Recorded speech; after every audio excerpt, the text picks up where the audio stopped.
याद कीजिए कॉलेज में खुद से किया वो वादा कि नौकरी लगते ही बुलेट खरीदेंगे, एक लंबी छुट्टी लेकर पहुंच जाएंगे लद्दाख, वहां जाएंगे पैंगोंग सो, सनसेट के टाइम ब्रो को देंगे कैमरा, खुद पैंगोंग के किनारे खड़े होकर पीछे से बनवाएंगे एक एस्थेटिक सी रील, डालेंगे इंस्टाग्राम पर, बटोरेंगे हजारों लाइक्स और कमेंट। पिछले तमाम दिनों से यही लद्दाख सोशल मीडिया की फीड, अखबारों के फ्रंट पेज और न्यूज़ चैनलों की डिबेट में है।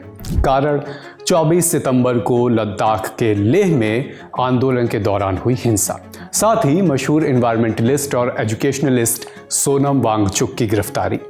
तो आज के एपिसोड में बात लामा की धरती और वहां चल रहे संघर्ष की, लेकिन पहले कुछ सवाल। सोनम वांगचुक कैसे खबरों के केंद्र में आ गए? लद्दाख में ऐसे हालात पैदा ही क्यों हुए? ये 6th शेड्यूल क्या है जिसके पीछे लद्दाख के लोग अपनी जान की बाजी तक लगाने को तैयार हैं? आखिर क्यों लद्दाख के लोग अपनी पहचान और जमीन बचाने के लिए इस तरह संघर्ष कर रहे हैं? नमस्ते और स्वागत, मैं हूं अभिषेक। आप देख रहे हैं जटिलता का विलोम और सरलता का पर्यायवाची आसान भाषा में।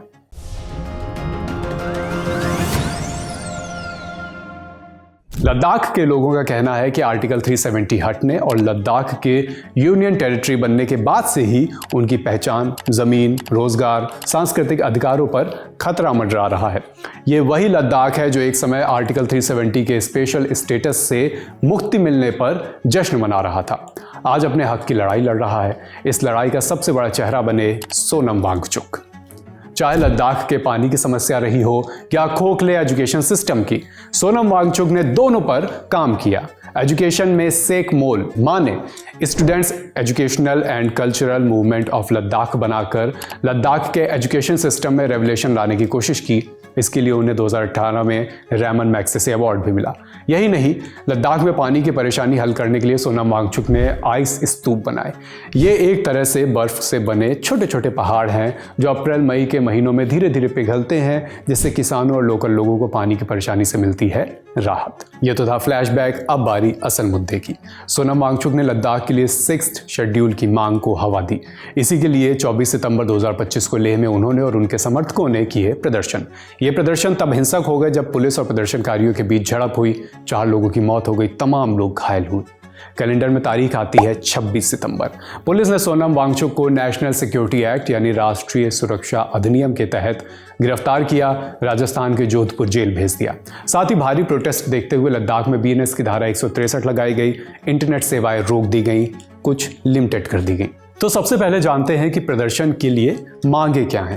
पहली मांग लद्दाख के लिए राज्य का दर्जा, दूसरी मांग संविधान के 6th शेड्यूल में जगह, तीसरी लेह और करगिल के लिए अलग अलग लोकसभा सीटें और चौथा लद्दाखी लोगों के लिए सरकारी नौकरी में आरक्षण। यहाँ ये भी स्पष्ट करना जरूरी है कि लद्दाख के लिए 6th शेड्यूल की मांग एक तरफा नहीं है।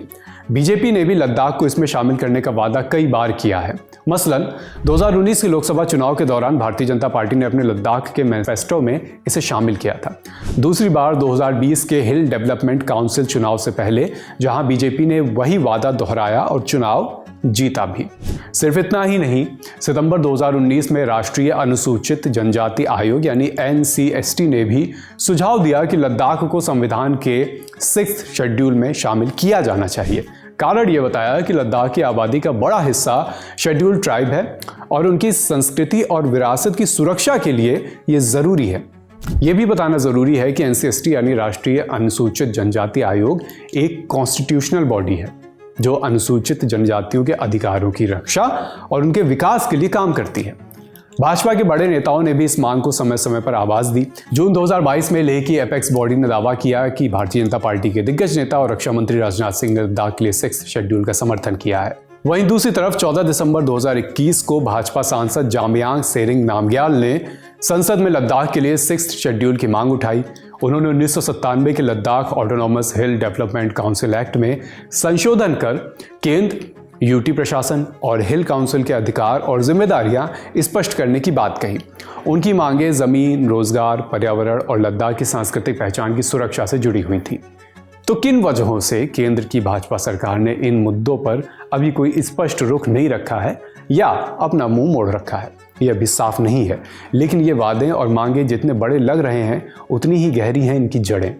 इन्हें समझने के लिए हमें लद्दाख की आत्मा यानी वहाँ की ज्योग्राफी और वहाँ के समाज को, सोसाइटी को समझना होगा।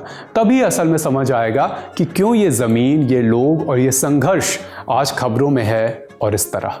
लद्दाख भारत के सबसे सुंदर इलाकों में से एक है, नो डाउट। ये हिमालय और कराकोरम माउंटेन रेंज के बीच फैला हुआ है।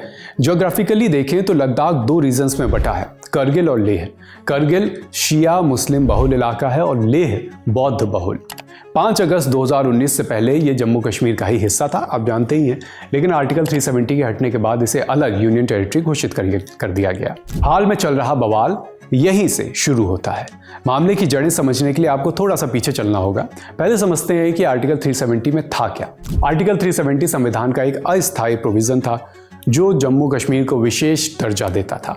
विशेष दर्जे को ऐसे समझिए कि जम्मू कश्मीर का अपना संविधान और झंडा था। भारत की संसद सिर्फ 3 विषयों पर, मतलब डिफेंस, इंटरनेशनल मामले और कम्युनिकेशन पर ही यहाँ कानून बना सकती थी। किसी भी अन्य मामले से जुड़े कानून बनाने के लिए राज्य सरकार की अनुमति लेनी होती थी। अब 5 अगस्त 2019 का दिन, इस दिन देश के केंद्रीय गृह मंत्री अमित शाह संसद आए। संसद समेत देश को बताया कि राष्ट्रपति के आदेश से आर्टिकल 370 को अब निष्प्रभावी किया जाता है। अब जम्मू कश्मीर को मिलने वाला विशेष दर्जा खत्म था। लद्दाख को जम्मू कश्मीर से अलग किया गया। दोनों को यूनियन टेरिटरी यानी केंद्र शासित प्रदेश बना दिया गया। यह दिन जम्मू कश्मीर समेत लद्दाख के इतिहास में एक मील का पत्थर तो साबित हुआ। 2019 के एक इंटरव्यू में सोनम वांगचुक ने आर्टिकल 370 हटाने और लद्दाख को अलग यूटी बनाने पर केंद्रीय सरकार की प्रशंसा की। साथ ही लद्दाख को 6ठी अनुसूची में डालने का अनुरोध भी किया। आज के मुद्दे की गरारी भी यहीं फंसी हुई है। आर्टिकल 370 के हटने की खुशी कुछ ही बरसों में लद्दाख की जनता के लिए थोड़ी कम होने लगी। लद्दाखी लोगों को लगने लगा कि यूटी बनने के बाद भी उनके अधिकार और पहचान खतरे में है। इसके लिए कई बार सरकार से गुहार लगाई गई, छोटे बड़े प्रोटेस्ट भी हुए। इसे जरा एक टाइमलाइन की शक्ल में समझने का प्रयास करते हैं। 5 अगस्त 2020 के बाद से लद्दाख में स्थानीय परिषदों LAHDC यानी Leh autonomous hill development council और Kargil autonomous hill development council की शक्तियां सीमित होने लगी, जिससे लोगों में असंतोष बढ़ने लगा। दिसंबर 2021 लद्दाख में स्टेटहुड और 6th शेड्यूल की मांग को लेकर बंद का आयोजन हुआ। ये आग से पहले की एक चिंगारी किस्म की थी। 2022 में तमाम प्रदर्शन, हड़तालें हुई, लेकिन केंद्र सरकार की ओर से कोई ठोस फैसला अभी नहीं आया। दिसंबर 2023 में मामले को शांत करने के मकसद से गृह मंत्रालय ने लद्दाखी नेताओं से बातचीत के लिए कमेटी बनाई, लेकिन बात और बिगड़ी। सितंबर 2024 सोनम वांगचुक ने लेह से दिल्ली तक 1000 किलोमीटर की पदयात्रा की, जिसे दिल्ली चलो पदयात्रा का नाम दिया गया। इस यात्रा का मकसद सरकार का ध्यान खींचना और अपनी चारों मांगों को सामने रखना था। इसी साल 10 सितंबर से सोनम वांगचुक ने भूख हड़ताल शुरू की। ये उनकी अब तक की सबसे लंबी भूख हड़ताल थी। इसके बाद तारीख आई 24 सितंबर 2025, जिसके बाद ऐसे घटनाक्रम हुए जिसके चलते सोनम वांगचुक अरेस्ट तक हुए। यह तो था मामले का पूरा लेखा जोखा। अब बात 6th शेड्यूल की, जिसके पीछे ये सारा बवाल चल रहा है। भारत के संविधान में 6th शेड्यूल के अंदर ट्राइबल एरिया को कुछ खास अधिकार मिलते हैं। कॉन्स्टिट्यूशन साफ कहता है कि ये सिर्फ नॉर्थ ईस्ट भारत के 4 राज्यों असम, मेघालय, त्रिपुरा और मिजोरम के ट्राइबल एरियाज के लिए है, जो उन्हें सेल्फ गवर्नेंस का अधिकार देते हैं। इसका ऑब्जेक्टिव आदिवासी क्षेत्रों की संस्कृति, जमीन, संसाधनों की रक्षा करना है, ताकि वहां की ट्राइबल पॉपुलेशन अपने रीति रिवाज, परंपराएं और अधिकार सहेज कर रख सकें।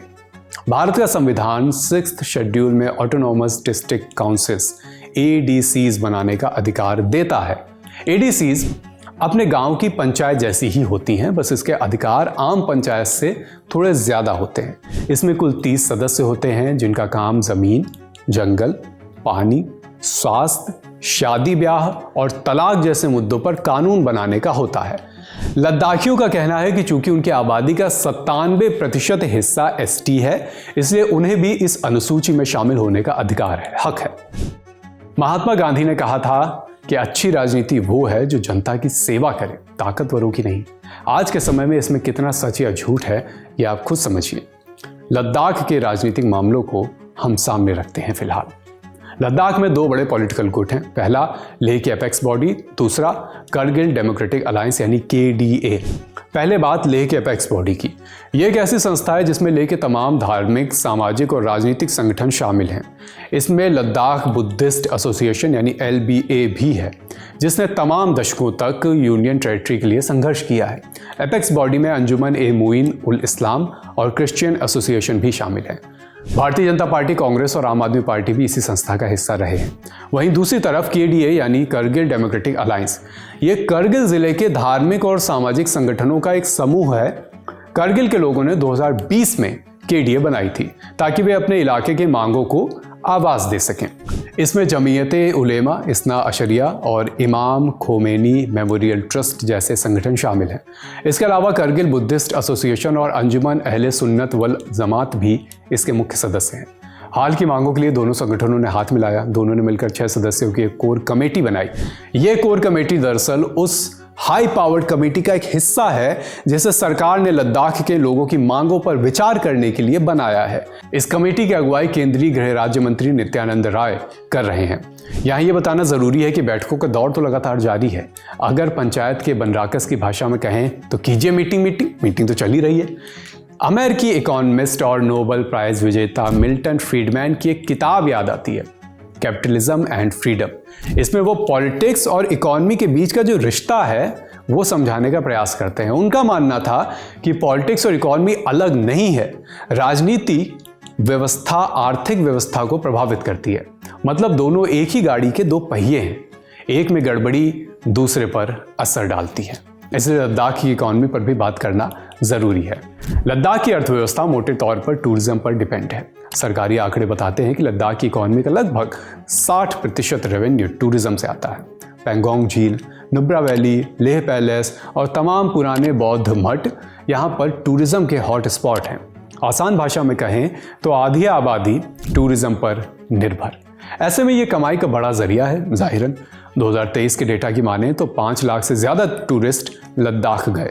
इस बढ़ते टूरिज्म का सीधा असर पड़ता है पर्यावरण पर। सोचिए, जहां भी आप घूमने जाते हैं वहां से आप तो वापस आ जाते हैं, लेकिन आपका फैलाया हुआ कूड़ा वहीं रह जाता है। साइंस डायरेक्ट नाम की एक वेबसाइट है जो रिसर्च पेपर पब्लिश करती है। इस पर लद्दाख से जुड़ा एक पेपर पब्लिश हुआ, नाम है socio ecological impact of tourism on the Indian trans Himalaya.